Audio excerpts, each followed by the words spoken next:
dans cet environnement qui peut sembler extrêmement déstabilisant, avec beaucoup d'évolutions qui sont imprévisibles et sur lesquelles on n'a pas de moyens d'action, en réalité, il y a quand même un certain nombre de choses qui sont absolument sûres. Mais le réchauffement climatique, c'est sûr. La montée de l'intelligence artificielle, c'est sûr. Et la question du vieillissement de la population, c'est quelque chose de sûr. Ce qui a le plus d'impact pour vous, concret, c'est justement cette augmentation de l'âge moyen. Pour vous donner juste un chiffre, au début des années 80, l'âge médian en France, c'était 31-32 ans.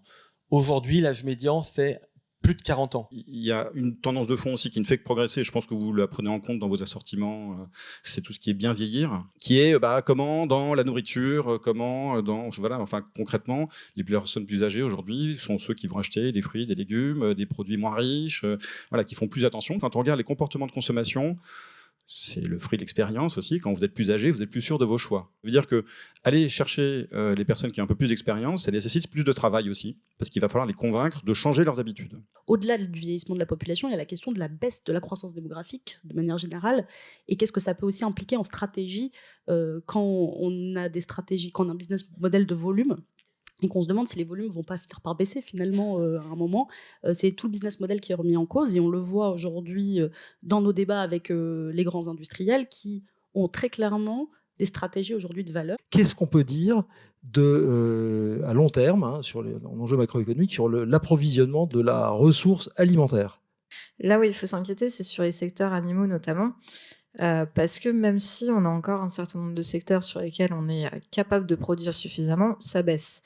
Je vous donne l'exemple du lait, où on voit ce secteur comme un secteur ultra performant parce qu'on a un Lactalis chez nous, c'est chouette.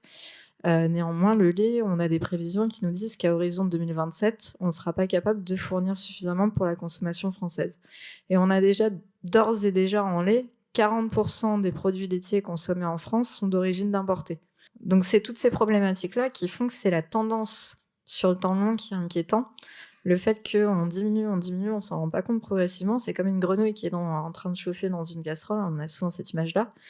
Il y a un moment, en fait, ce sera trop tard et on ne pourra plus revenir en arrière. La question de comment les Français aujourd'hui appréhendent ces enjeux écologiques. Qu'est-ce qu'ils attendent du commerce, justement, face à ces enjeux écologiques? Comment ils perçoivent ça? J'entendais l'autre jour, par exemple, une sociologue, je crois que c'était sur France Inter, évidemment, qui expliquait qu'il faut apprendre à vivre selon nos besoins et non plus selon nos envies. C'est la différence entre les humains et les animaux. Nous avons bien évidemment des envies. Ce qu'il faut, en revanche, c'est que ces envies et ce commerce et ce développement du commerce se fassent en décarbonant, en diminuant très rapidement l'empreinte et les émissions de carbone, parce que ça, c'est un sujet qui est scientifique et c'est un sujet qui est sérieux. Il n'y a aucun doute.